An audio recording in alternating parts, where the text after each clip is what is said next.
Welcome back to Lisa Study Guides. I'm really excited today to talk to you about stories we tell, and this one is pretty exciting to talk about because I know that not many of you are studying it, but that also means that there's not as much information out there. So I'm really proud that as a company we can offer you guys these type of materials that are going to be really helpful for your studies.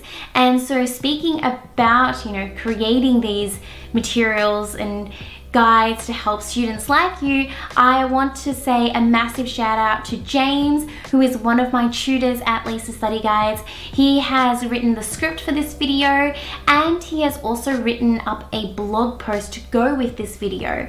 So if you found this particular video helpful, the follow-on information and build-up of information will occur in the blog post. So go and have a look at that once you've done watching this video in order to compound your understanding of stories we tell. I'm really proud of the tutors that I have on my team, and they're exceptional because they basically have so much in-depth knowledge about these texts, and they go about reading all of the texts that their students are studying as well. So if you're somebody out there who is interested in tutoring, please give us a bell. It's never too late to get started with tutoring, and honestly I feel like people who do ask that question of, is it too late to start improving, is it really just an excuse that you're putting in front of yourself as a way of just going, well, it's too late now? If you've really got the motivation, it's never too late to start improving and strengthening your skills in English. But that aside, let's get into stories we tell. Background. Stories We Tell centers around director Sarah Polley attempting to piece together her family history. While she endeavors to understand who her mother Diane was and finally learn the identity of her biological father, director Polley also poses a number of questions to viewers surrounding the nature of the truth and the importance of stories in our lives.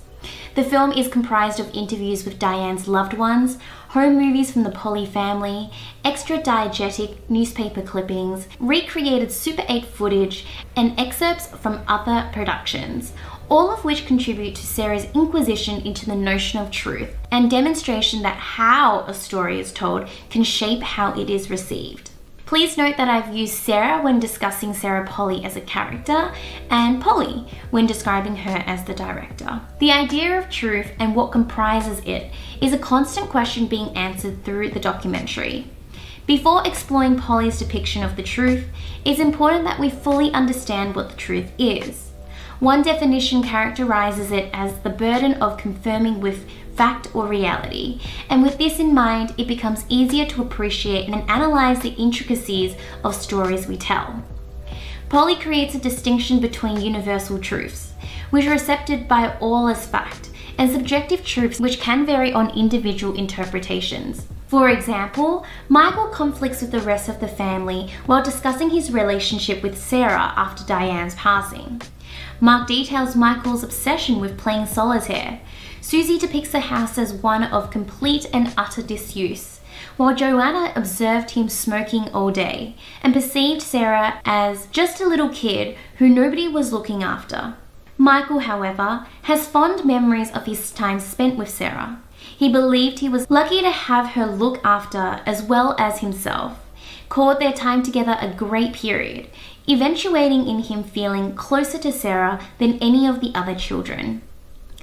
Individual recollections of Michael's actions and demeanor during this period belong to each storyteller and form the basis for what they consider to be the truth regarding Michael and Sarah's relationship. By presenting contrasting accounts of the same event, Polley reveals her stance on the idea of truth, being that it is entirely subjective and open to interpretation, centered around the perceptions of each individual at any moment in time. It is particularly possible that Michael did smoke all day and feel a sense of increased closeness with Sarah, but due to the variability of the human memory, this is impossible to state with any certainty, illustrating the fallible nature of universal truths. Storytelling. Stories and how they are told are a constant factor during the documentary, beginning with the title Stories We Tell and concluding with Jeff's admission that he and Diane did sleep together during their days acting in Montreal. For example, Polly's use of the inclusive we signifies her interest in storytelling on a grand scale, not merely the stories she unravels on screen. As a result, one can argue that her purpose for the documentary extends far beyond the action captured on screen, and in fact involves Polly encouraging others to share their own stories, enabling them to create shape out of mess, as she has done through the presentation of her own story.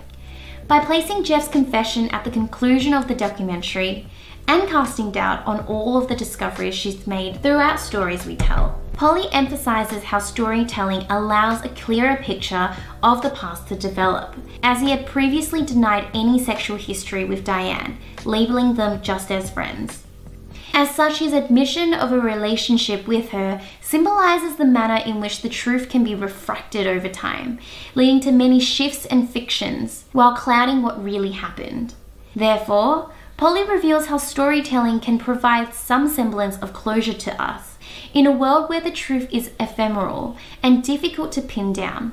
Family. While Polly undoubtedly utilizes Stories We Tell to express her views on truth and storytelling, fundamentally it remains a story of the Polly family and what holds it together. The narrative begins with the storytellers providing loving, yet somewhat conflicting recollections of Diane, as Polly seeks to understand who she was. Family members buoyantly describe her as infectious and enthusiastic, while friends paint a more mysterious picture of Diane as a woman of secrets, alluding to alleged infidelity. The closeness of the Polly family is evident throughout the discussion of Diane's first marriage, universally criticizing the outcome of the court case in which she was labeled unrepentant for allowing her desire for a career to overtop her domestic duties, resulting in Diane losing custody of John and Susie, which proved to be a major strain on Diane and the family. Despite the closeness, Mark expresses his disappointment in Diane following the confirmation of Harry being Sarah's father, detailing that she broke the rules and broke a kind of taboo when she had the affair. This is the only real example of any member of the family disapproving of Diane's past, indicating Polly's desire to demonstrate that families are not perfect and bring their own faults and shortcomings. In spite of this, the care the family shows for one another is clearly demonstrated through their interviews with Polly, highlighting to the audience that by staying close, families can better cope with the trauma of losing a loved one, and in time, be able to honor their memory by sharing their stories.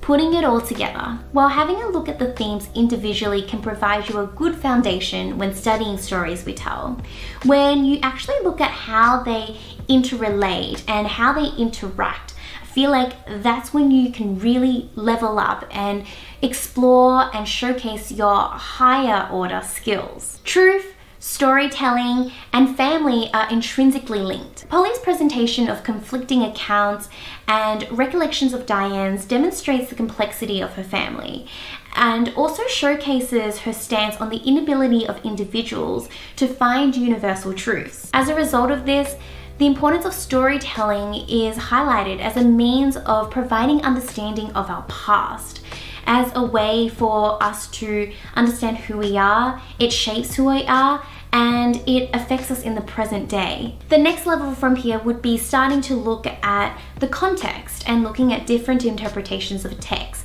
And all of this is available in the blog post, so head on over there so that you can really take your level up to that A+ standard. Thank you so much for watching, guys. If you have any questions at all, feel free to leave them down in the comment section below. Again, I want to say thanks to James for writing this, and thank you to just all of my tutors who always contribute in creating amazing content such as this video and the blog post, you know, for you guys. And I look forward to seeing you guys next week. Bye!